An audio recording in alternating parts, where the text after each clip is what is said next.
It is. But Steve, we have a bonus chart, actually, today. And there's been a lot of talk in recent weeks about Hunter Biden and how was he trying to raise money off of his father's name and influence. And we should, again, note that Hunter Biden never worked in the White House. You know who did? Jared Kushner. Jared Kushner worked in the White House. And you've got a chart there that details the sources of his money. I'll let you explain it. But it should be noted here that Kushner also, his background in real estate, not exactly as a hedge fund magnate or a peace broker in the Middle East.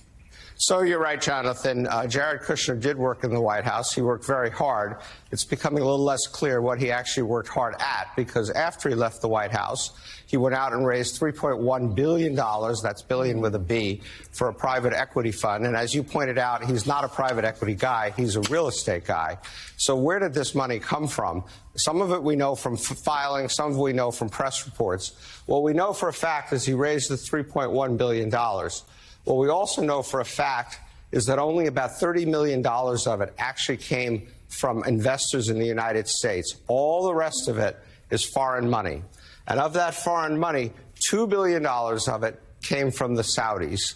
And not only did it come from the Saudis, but the Public Investment Fund, which is the Saudi Sovereign Wealth Fund, from which this money came, the board of it voted against giving the money to Jared, and they were overruled by MBS, who said, give him the $2 billion.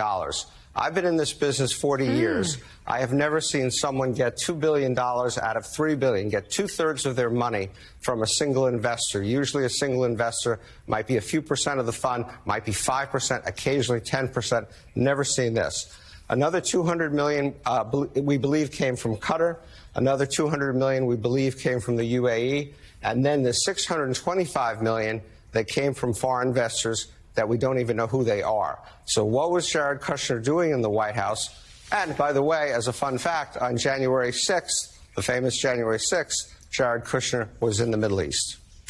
Steve, I heard from a prominent Middle East investor a couple weeks ago that there's not much out there on how Jared has actually been able to execute his funding. He's got all this money, but like you and Jonathan said, his background is not in private equity, and I've seen only one news report of a small European investment.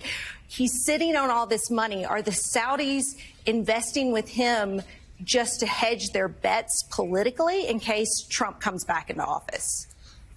At least those are your words, not mine, but it's certainly a reasonable speculation. Yeah, we haven't seen him do a lot with this money. He has hired some people. I do know that.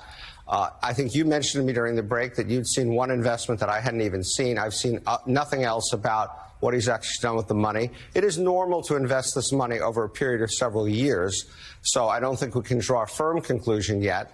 But again, we're going back to a guy who's a real estate guy, and frankly not a particularly good one at that, who suddenly got $3 billion trying to do private equity deals, competing against people who've been in the business a long time. And I wouldn't, if I were the Saudis, count on making a lot of money from this anytime soon. So, Steve, we want to, as a last question, look at the graph there and that really little tiny sliver at the top, which is just 1%. 1% of the money raised is from United States investors. Just based on your experience, how unusual is that?